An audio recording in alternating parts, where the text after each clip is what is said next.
Hello, my name is Derek McNamara, head analyst here at MatchSense, and today what we're going to do is going to walk you through what the tens are looking like for each of the unions leading up to the Six Nations.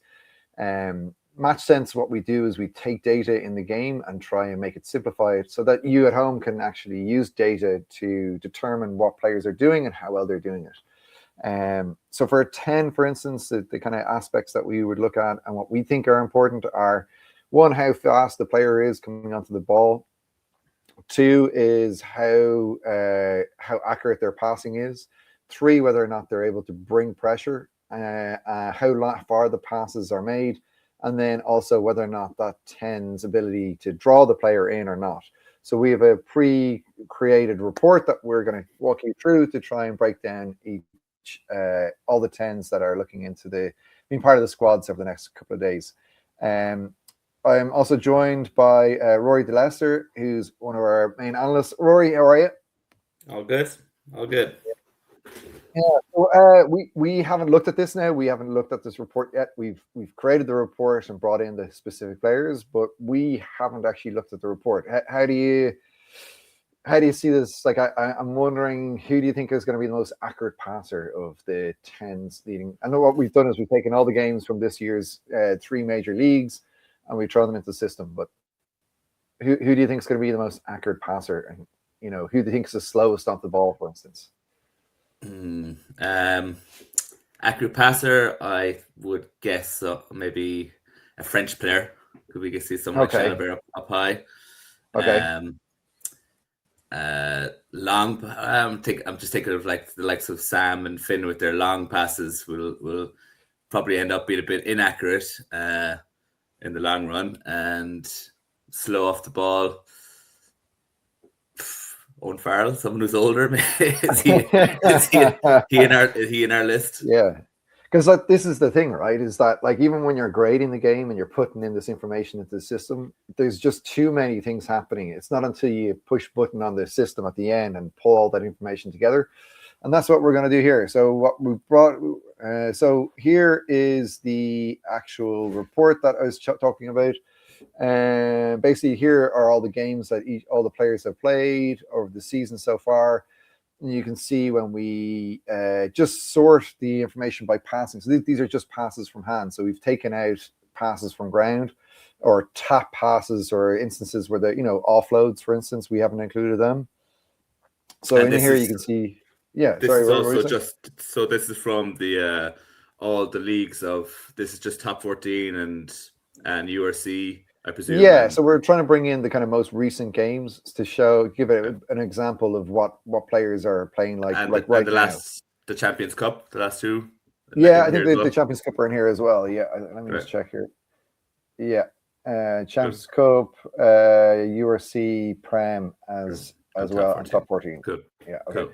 Cool. So basically, you can see here Ross Byrne has the most amount of passes compared to the Cardiff 10. He's had the least amount of passes. But overall, we have a good number. Like the minimum number of passes is 50, which is pretty high. So we should get a good understanding of where these players are. Now, we could do something like split this into scoring position or within a certain half of the pitch. But I think for an overall, it's a good example to see where each player is. So the first thing we're going to look at is speed on the ball. So basically, every time a player gets a ball, we give a 1 to 5 grade. So 3.4 is really, really fast. So you can see here, Finn Smith is, he's coming onto the ball really, really quickly, which allows the players outside him to come onto the ball very quickly. Adding Hastings as well, Mashi Jalabert as well. It's good to see. I looked at his data during the start of the season and he was quite low. So he's obviously, moved on from the start of the season to where he is now. Finn Russell. And then down the bottom, yeah, as you said, Owen Farrell is at the bottom. George Ford, I don't know if that's due to his age or just the fact that he ships the ball on a little bit. Also, this is based on players that are actually in the fly half position. So if a player comes in at a 12, then and that changes during the game, we will move that player. So these are just specifically situations where the player was in fly half position. Interesting enough, we have JJ Hanron here down low. Ross Byrne, I think that's kind of be expected. We know Ross Byrne isn't actually part of the Irish squad because he's playing outside of Ireland, but we said we'd keep it in just to see where he plays overall. But it passing, so speed on the ball. So Finn Russell, bottom half, which you expect. Harry Byrne as well. Sam Prendergast. So you've probably seen the Leinster guys. So this 3.1 shows that more often than not they're coming onto the ball, but they're not sprinting. And we could look at this. There's a clear difference there in bottom half to top half in age. It seems like. Yeah, like obviously we know we work on this every day, so we understand the numbers. But anything under a 3 means basically that the player is slow to come onto the ball or moving sideways when they get the ball. And why that's really important is, if you're coming onto the ball, then you're able to draw a player. So that's what one of this. So you can see here we have the percentage of player passes that are drawn. But we also have the percentage of passes that are pressured, but we'll go into that in a little bit more detail. But we have basically our passing grade. So this is basically when we give a overall score for the 114 passes that Finn Smith was involved in. This 4.3 indicates how accurate the player is. And we also have this in another way, which is any 4s and 5s are within kind of a strike zone that we would call it, which is, 5 is in between the shoulders, below the head, and just below the kind of nipple waist. But a 4 is anything above the waist and below the head. So anything above the head is a 3 or 2 or 1. So any accurate passes are from a head down to the waist and kind of the same box to the side. So if a pass is at the perfect height but is behind or causes the receiver to slow the run down, then we give them a 3, and if there's a stretch for it, it's a 2, and if it's an intercept, it's a 1. So when we take the 81 passes, of these 81 passes, 18 of them were so this is actually the other way around. So sorry, the lower the number, the better. So here we can see Finn Smith. Of the 114 passes that Finn had, only 8 of them were actually inaccurate. Now, we'd love to show you these inaccurate passes, but we don't have the access to the video. But, on the other side of it, we probably should have talked about who you might think was the most inaccurate passer. I think we did, but you can see here that Finn Russell and Jack Crowley are the 2 bottom, which is very interesting, right? Yeah, I'm not surprised with Finn because he often goes for a lot of superhero passes, but I'm a bit surprised to see Jack so far down there. Yeah. Well, we can maybe look at the 15 of the 71 passes that he's inaccurate, and then afterwards. But anybody else standing out there that you're surprised by? If you go back to the top, I think it's interesting to point out first place and second place there, like they're very close together. But if you take into consideration the carry on to speed ball of 3.4 and 2.9 is such a massive difference. Yeah. So it's so much easier to give a good pass when you're slow or you've taken the balls at a standstill nearly. Like that's taking if you're under 3, you're taking the ball at a standstill nearly half the time. Just a rough guess. But that is it just goes to show how good Finn Smith actually is. Yeah. I think Jalabert is something similar as well. Like if we so this is basically defender player bite. So Rory, if you're a defender and I have the ball and I make a pass and you bite in on me, basically that we give that as a defending player bite to the defending player, but we also give it to the passer. And that way then we can then show 10s that are able to draw a player in and make the pass. Or if you tackle me after the ball is gone, that's also a tackle after the ball from you, but we also include that in. So in here, of the 114 passes that Finn made, 24 of them were, a bite, so he's able to draw a player in. So if we sort by this percentage, I would imagine, so we got Dan Edwards from Wales, Finn Smith, Sam Prendergast, Adam Hastings, Intimac. Jalabert it's interesting, he's only down at 10%. But I think he if we look at the percentage of passes pressured, he's probably mid-table. He's probably willing to let the ball go quite quickly. So you can see Jalabert only 50% of his passes are pressured. So what he's able to do, because he's able to get onto the ball and he's able to spread the ball wide, he's not under pressure compared to Finn Russell, who, 65% of his passes are pressured, is probably one of the main reasons as to why he is his passing accuracy is so low.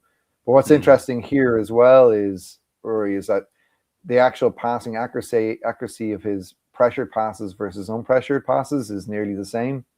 So there's, one way to play against Finn Russell, and this way in which Ireland would have played him over the last number of years, which is wait for him to make the pass. You know what I mean? Wait for him to make the decision, because if you blitz him, he's going to make some outrageous pass that'll go to hand. But if you just shepherd him and push him out, the likelihood is that he'll make an inaccurate pass. So it's pretty cool, though, isn't it? Fascinating. Yeah, it's really cool. Yeah. Let's actually have a look at some of the Welsh players now, and see where so Dan Edwards, so he's reasonably good onto ball. His passing accuracy is good. His passing meters is good. He has a little bit of a discrepancy when he's pressured, so he goes from a 4.82 or pressure, or he goes from a 4.3. Then it must be 4.3 to a 4.8. And again, this may not sound like much, but the 4.3 is a pass that's, within the margin. And the reason why that pass into that strike zone is so important is because the player who's receiving the ball, if you get within that strike zone, it allows you to draw a player, pass left, pass right, kick, or go into contact. It gives you all options of all those instances. But if that pass is too high or too low, the receiver basically has to stretch for it and takes away those decision making of the receiver. So that's why this data is so valuable. It's so important. And affects their future decision making because they've got a player right on them. Then you see, I see Joseph Carberry down there. He's in the talk a lot at the moment. Can we have a look at him? Yeah. So if we just go back to the easiest thing is to kind of sort by carrying speed, because it kind of gives you a good idea of the player that's coming onto the ball. But you can see Joey here, run not exceptionally fast, but decent speed onto ball. He's in the top five of 20 players. Yeah. His passing accuracy is decent. His inaccurate passes are low. He's pressured 50% of the time. If you look at Jalibert, he's nearly identical. So yeah, if we were to take Jalibert, his passing isn't as accurate. It's slightly less. His inaccurate passes are nearly the same. His passing pressure is nearly identical. Jalibert has a substantially further pass than Carberry. But overall, they're very similar style player. So yeah, Carberry coming back to Ireland, the data would suggest that he's up there with the likes of Carberry, or Carberry is up there with the likes of Jalibert in his ability to come onto the ball, draw players, make that accurate pass, and do it while under pressure. Yeah, and he's certainly got a few brilliant years left in him, so it looks like that might have been the right move for him to leave Munster and go over to Bordeaux, come back with bells ringing. What energy? So he's 30, so he's pushing on, but he's pushing on, but he's not fully over a ledge like myself. No. That ship sailed. Yeah. Okay. All right. So Rory, that's a good breakdown of the tens. I think we should probably do. Looks like something similar. Maybe one of the bigger guys next time. Yeah, sounds good. Okay. Rory, thanks, Mil. And guys, anybody want to get in contact? Any questions? Any queries? If there's any positions you want to know, or even if you want to send us on some video, so we would love to break down video and actually show you some video of the international or professional level.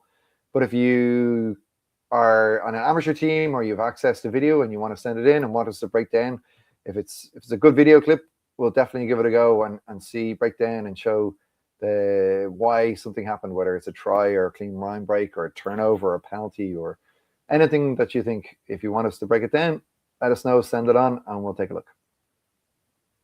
Thanks, everybody.